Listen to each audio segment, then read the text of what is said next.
Run. Mahilig ba kayo sa horror movies? O gusto niyo ng thrill para sa mga movie marathon nyo?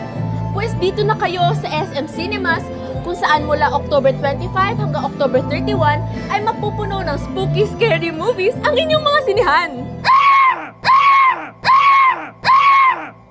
Nagbabalik ngayong taon ang Sinisindak kung saan pwede mong mapanood ang 9 movies na ito for only 250 pesos.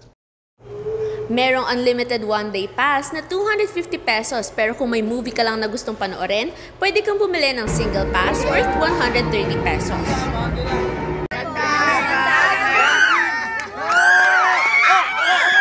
Hanggang October 31 lang to, kaya tara, let's enjoy the Spookiest Film Festival this Halloween.